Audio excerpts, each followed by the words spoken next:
Ooh, I think it's working. Yeah, it's definitely working. Huh?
Oh, you're ready?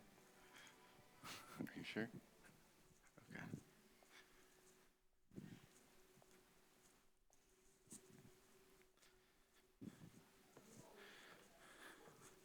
Good evening, everyone. It is very good to see you guys. And I just want to thank you for joining us, and I want to thank the prayer team especially for being here early and just praying over our Wednesday nights and just praying over our week and for all those who need prayer. Just extremely humbled and just excited that I get to see that and be a part of that. And tonight, I'm very excited about this message. Obviously, I'm pretty excited about a lot of messages, to be honest. But this one in particular, I'm super excited about. But I want to ask everybody a question. Have you ever felt like you're just on the edge and you just don't know if you can handle one more piece of bad news, right? You just can't take that doctor's phone call. You can't take the call from the school or from your kid, and you just don't know how close to the breaking point you are. And if that's you, I'm with you, don't worry. As a dad of 2 kids that are both under 5, I can completely understand. And with a dad who does not take care of himself health-wise, believe me, I am with you on that. But I want to share a story. So I remember when I started coming to church and serving, it was about 9 years ago. And obviously, like as a new Christian, I was on fire for God when I first started coming. And Pastor Craig asked me to join the host team. And I did, right? And I started serving on the host team, and then I was asked to do an internship, and I was like, awesome. So I did that, and that required me to not only serve on the host team, but the kids team, the production. I also served in the safety team. I started to lead life groups, right? And the only thing I didn't do was worship, okay? And for those of you who have ever heard me sing in the front row on Sunday, you know why, because I absolutely cannot sing, okay? Now, I might sound pretty good with everyone else singing and a great set of band members and singers, but by myself, I am awful, okay? But anyways, I remember being a part of all these teams for I think it was maybe a year or two, maybe a little bit more, but I'm serving all these teams. I'm leading life groups. I even started doing refuels. And then I remember in 2017, I just hit this wall. And I told my pastor, I was like, I'm done. I'm just done. I couldn't do it anymore, okay? Just being totally honest, I was at this point where I just felt completely drained. Show of hands, who can relate to that, right? You just hit this wall and you're just absolutely done with everything, okay? And the way I look at it, and it kind of came to me, was it's like we've all seen the Energizer Bunny commercial where it's like it just keeps going and going and going, right? I was like the Energizer Bunny because I'm on fire for God. I'm like, oh man, I get to do ministry. I get to serve on the host team. I get to do all these amazing things and work with these great pastors. And then all of a sudden, bam, that wall hit. And unfortunately, unlike the Energizer Bunny, I can't just replace my batteries.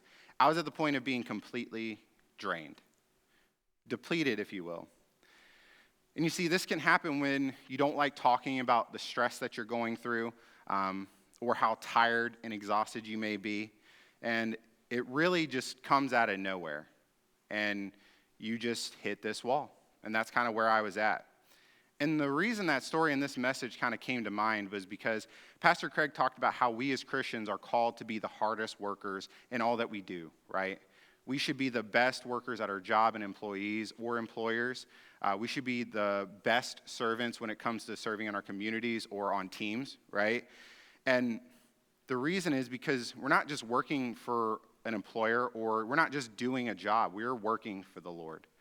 And 100% on board with that. And he also mentioned about how we all have passion projects. We all have dreams, and we all have goals that we're striving to reach, right?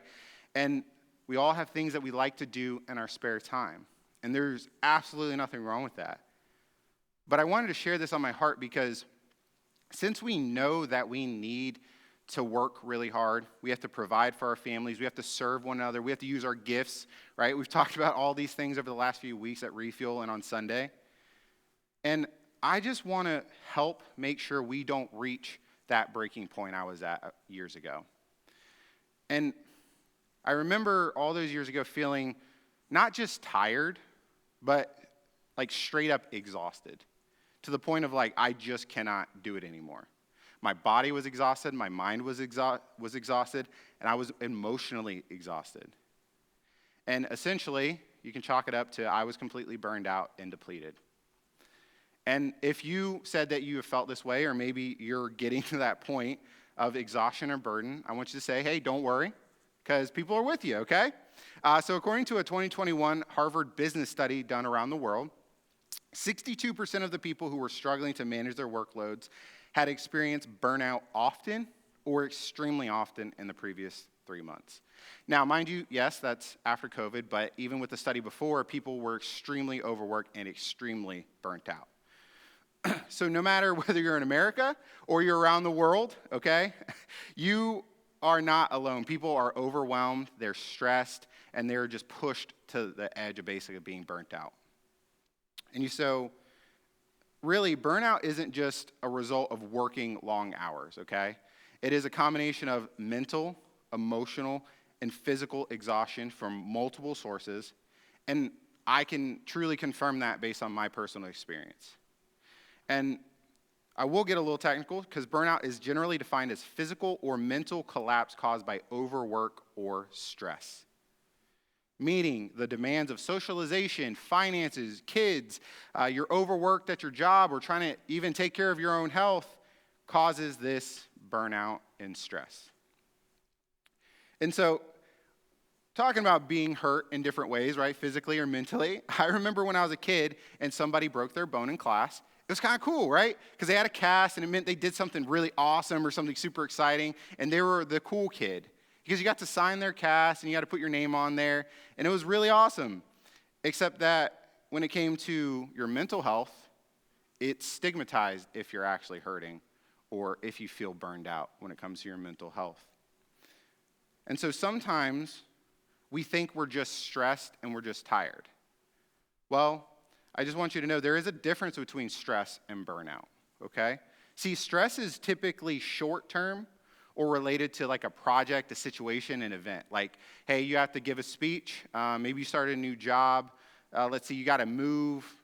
Maybe you have a big test, or you're hiring a bunch of new people at your work and you have to train them. That's stress. However, when it comes to burnout, it is a chronic stress that is never ending. See, it's this feeling of like, hey, there's not going to be any relief. You feel like, hey, there's no end in sight. Let's see, what else? Maybe you just don't care anymore. You get depressed. You really don't feel like you can fight anymore. And sometimes you feel hopeless. That's what burnout is.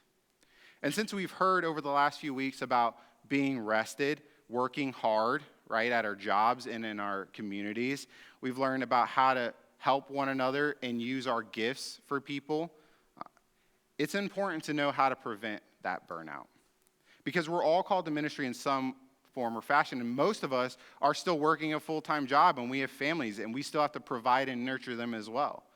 And so your life, and believe me, coming from a place right now, your life is pulled in usually 3 different directions: your work, your family, and your ministry. Not in that order, obviously. But a lot of times that's where we're at.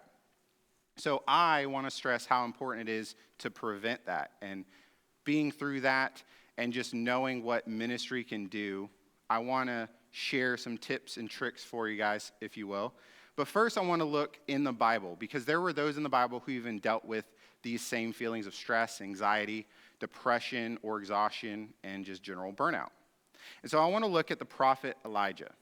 And a lot of us probably know Elijah, right? He was an amazing prophet. He was super close to God. He did these amazing things. He confronted the evil king Ahab, right? And he confronted all his sinfulness and all the evil things that he did. He even, because of that, prophesied over a drought for 3 years, okay? And then, obviously, King Ahab decided to hunt Elijah. So he's on the run. But God still provided bread and meat from ravens. He even gave Elijah the power to raise the dead. He stood down 850 false prophets, and he called fire down from heaven. This dude was awesome. Like, awesome. What you would envision a prophet would be, right? And then King Ahab's wife, Jezebel, got so mad that she threatened Elijah. And basically she said, by this time tomorrow, he will be dead. And so Elijah had experienced this nonstop protection from God. He had this provision from God. He was in God's presence, and he had truly witnessed God's power. He rained fire down from heaven, right? And he even stood down 850 men. And yet one woman made a threat, and everything began to fall apart. Why? Because there's no evidence that Jezebel actually sent an army or soldiers or mercenaries or ninjas or these special forces like we have here. No, she didn't send any ninjas. She made a simple threat. And guess what? He was overcome with fear. In 1 Kings 19, 3-5, it says, Elijah was afraid and ran for his life. When he came to Beersheba in Judah, he left his servant there, while he himself went a day's journey into the wilderness. He came to a broom bush, sat down under it, and prayed. This is crazy. Prayed that he might die. I have had enough, Lord, he said. How many of us had said that to God? How many of us had said that to our spouse or our family? Take my life. I am no better than my ancestors. Then he lay down under the bush and fell asleep. I mean, like, look at this. You know, your wife or your husband ever was like, I'm done. These kids, this job, everything, I'm just done. I can't handle it anymore. I can't do it.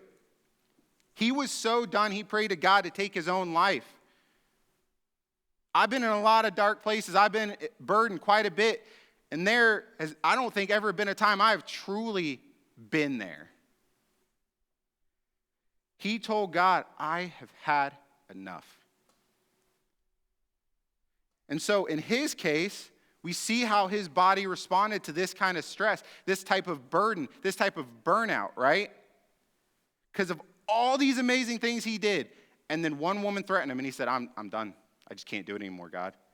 You see, our body responds to stress and burnout in 3 different ways. 1, physical, right? We become easily fatigued. We have low energy. Maybe you find it difficult to sleep. You get headaches or migraines. You have body and muscle pain. So then you start to change your eating habits. Maybe you start to depend on alcohol. Maybe you start to depend on those prescription drugs they gave you for your muscle and your joint pain. And then, number 2, mental. See, you have an ongoing stress in your life a lot of times that impacts your brain. It can enlarge the amygdala, which is our fight or flight. So it causes us to be afraid, it causes us to be desperate. Then we can also have it weaken our prefrontal cortex, which is our actual decisions. So it makes us indecisive. It could even cause loss of memory or make it difficult to focus when we're at this point of burnout. Number 3, it says emotional. You can have this loss motivation, this chronic feeling of self-doubt and just failure. Make us feel alone, make us feel miserable, that it starts to damage our job, our marriages, our lives. It just makes us bitter. And then we can start to become disconnected from God. Then we start to blame God because we allowed ourselves to become burnt out. And we said, God, why'd you let this happen? I thought I can do all things through you. But you didn't take care of yourself. You see, I know that these are good indicators of burnout because I've been there. I've experienced this multiple times in ministry. One time that I shared about you, and another time I remember It was a few years ago. We got done with the Sunday, and we're supposed to have water baptisms. And I had just been kind of going. I think I was doing youth for a certain amount of time, and then I started leading the host team, and I was just going. And I was at this point, I'm like, whew, it was a rough Sunday. So I went home. My wife's getting the boys ready, and she's like, hey, we're going to Jamestown Beach for the baptism. She's like, are you coming? It's like, nope, not. She's like, why? I said, I'm done. I'm done. I said, babe, can't do it, won't do it. I'm going to go sleep. So fast forward to Wednesday night, my pastor, the same one I told years before that I was done, he calls me into that prayer room over there, and I remember this conversation so vividly. Pulls me in. He's like, John, what happened on Sunday? You didn't show up for baptisms. And I just triggered. In my mind, I said, oh, dude, you're not even going to know. So you're about to get it. I was like, you don't understand. I work a full-time job. I got 2 little boys. I have a wife. I said, I've been leading these life groups for you. I've been leading your host team. I was just doing the youth for you. I said, you have no idea how stressed I am, man. I'm so burnt out. I was telling that to my pastor. Mind you, this pastor had a very difficult job, way more difficult than selling insurance, right? He was a pastor. He had a difficult job. He had a young family. I'm telling this man, you don't have any idea. In my mind, I was. Because I was at the point where, hey, okay, let's hear him out. And what he said was so life-changing. He said, John, I'm worried about you. And immediately I said, oh, okay.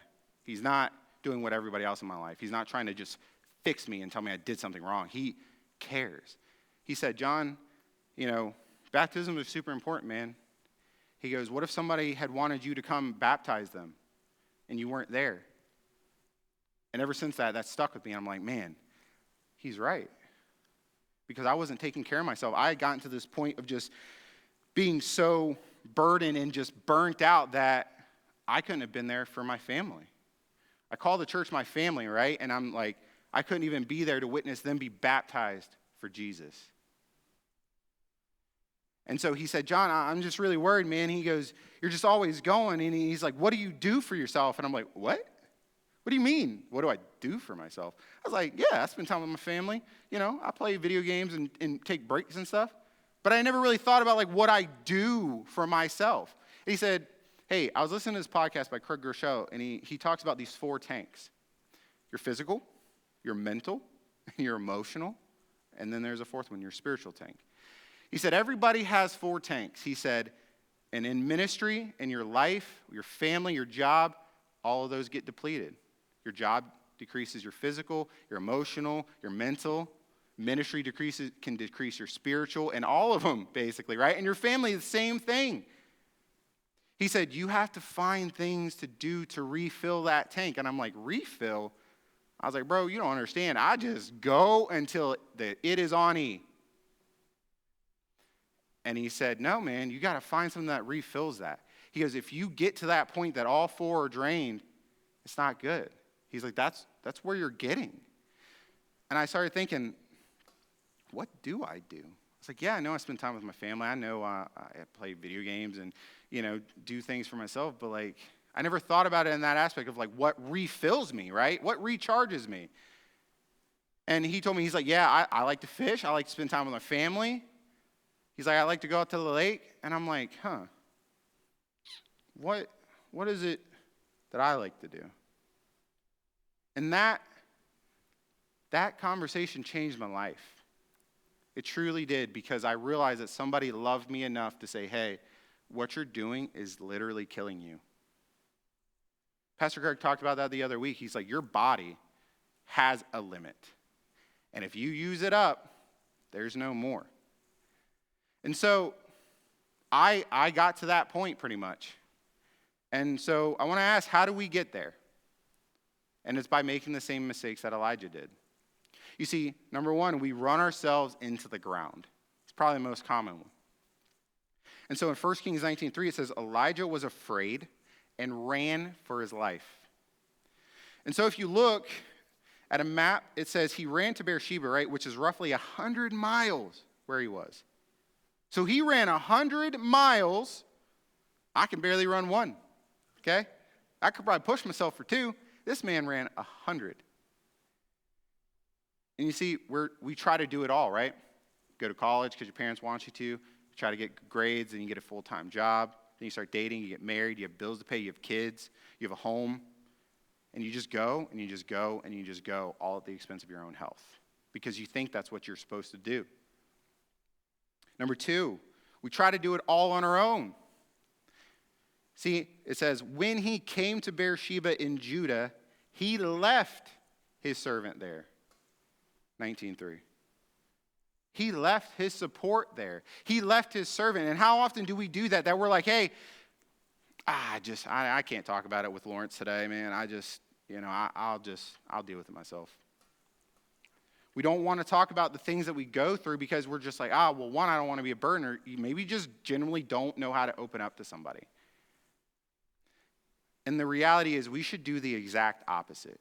When we're getting to that point, we need to be able to have people in our lives that, 1, will step in like my pastor did, or 2, that you can go to and say, hey, Andrea, I don't think I can make your party today. I think I need a little break. I need to spend time with the family. Number 3, we dwell on the negative. This is another big one, especially for my generation especially. But it says in 1 Kings 19:4, take my life, I am no better than my ancestors.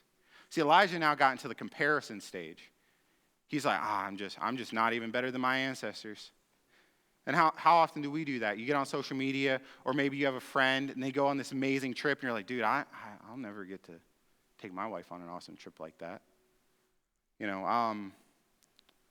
If you're dating, I don't know if I'll ever be married. Your best friend just got married. I don't think I'll ever be able to get out of debt. And I just don't think I can get everything off my checklist done. And then maybe you think, I'll just never be happy. And so I hope you aren't at that point yet. But if you are, here comes the good stuff. You see, in Elijah's darkest moment, God came to him. And even better news, he wants to do the same for you. It says in 1 Kings 19:5-6, and he lay down and slept under a broom tree. And behold, an angel touched him and said, arise and eat. And he looked, and behold, there was at his head a cake baked on hot stones in a jar of water. And he ate and drank and lay down again. You see, he got up, he ate, and Elijah napped again. See, sometimes the most spiritual thing we can do is rest. Right? Maybe eat a donut, take a nap, have a protein bar, maybe drink your favorite tea on the porch, eat avocado ice cream if you're Tom Brady. I don't know, man. Whatever that thing is for you, you got to do it. And when you do rest, you know what's going to happen? The enemy's going to sit there and tell you, hey, you can't rest. No. You got to go. You got to work, man. You can't not do overtime this week at work. No, you got to go do it. You can't take time for yourself. Oh, no. You got to go to that life group again today. Hey, you got to decide to lead this, and you've just led the last 3 life groups at your church, or you've been serving every single week, and you just don't know how to say no. Sometimes you just got to learn to tell yourself no. And so my encouragement would be, don't let your mind bully your body. You see, some of you, need a break, need a rest, you need a day off, you need a week off. You just need to be still. And so my story I share with you guys, I wasn't just tired. I mentioned I was exhausted and I was depleted. And see, tired meant I could have just slept and I could have felt better, right? Exhausted and depleted meant I had to be refilled. I had to recharge those tanks. And that's why I'm so thankful for that conversation with my pastor when he talked to me, because he reminded me that I have to fill that physical, that emotional, that mental, and that spiritual tank. I can't let it get too low. And so for me, even though I knew, hey, spending time with my family and the boys did that. I knew, hey, playing video games when my work was done with my friends did that. It was, hey, take my dog for a walk or spend time with my family. But having that realization of like, no, I'm going to do this because of this. Having this goal that I'm saying, hey, I'm not going to do this life group this semester. I want to spend a little extra time with my family, right? Or, hey, I want to have family dinners with my sister and her kids. Making sure you are aware of what you're doing with your time that's going to refill your batteries, refill those tanks. And so it's different for everyone. But I encourage you, if you work with your mind, disengage your mind. Engage your body. Go for a walk, right? Go hike. Go to the gym. If you work with your body, I encourage you to rest your body, engage your mind. Read a book, right? Go outside, read a book. Engage in like an actual stimulating conversation. And so while some of you and some of us may need rest, some of you need more. And some of us need a real encounter with God. And you need to be in his presence. And after a long journey to Mount Horeb, the Lord said to Elijah, "Go out and stand on the mountain in the presence of the Lord, for the Lord is about to pass by." Then a great and powerful wind tore the mountain apart and shattered the rocks before the Lord, but the Lord was not in the wind. After the wind, there was an earthquake, but the Lord was not in the earthquake. After the earthquake came a fire, but the Lord wasn't in the fire. And after the fire came a gentle whisper. 1 Kings 19, 11, and 12. Earth, wind, and fire. Not just a band, by the way. Yes, I know that band, okay? Earth, wind, and fire. These amazing feats that God did. He wasn't in any of it. See, God wasn't in the extraordinary. He was in the ordinary. He was in the whisper. You see, God speaks to you in the ordinary moments. Early in the quiet of the morning, when you're folding laundry, when you're putting your kids to bed, when you're sitting on the couch with your wife, or maybe even when you're holding your sick son when you're staying home from work. You see, and this is mine, by the way, sometimes the most beautiful encounters with God are in the most ordinary moments of your life, because those moments are special to you, and God knows it. You see, God's voice can be quiet. You might ask yourself, well, why? Why does he whisper? Well, think about it. When do you whisper to somebody? You're in the movies. You're in the library. You're next to a napping baby. You're in a quiet place, right? But you also whisper when somebody's nearby. See, God is in the whisper because he's nearby and he wants to be close to you. See, Elijah was in the cave and a whisper drew him out of the state that he was in. And so we can't always hear God in the busyness of our lives, but when we slow down, we find some quiet time, we can experience the true peace that Jesus brings us. And so bring your stress, your burdens, your exhaustion to the feet of Jesus and find rest in him. That's all I have for you guys. So we're going to transition into our prayer. So obviously we're going to turn down the lights, turn up some music. Feel free to walk around and pray. Find one of the team members if you want to pray or if you need me to pray for you. We also have our board if you want to put some on there. And then we'll get back together in about 30 minutes and pray together. Thank you.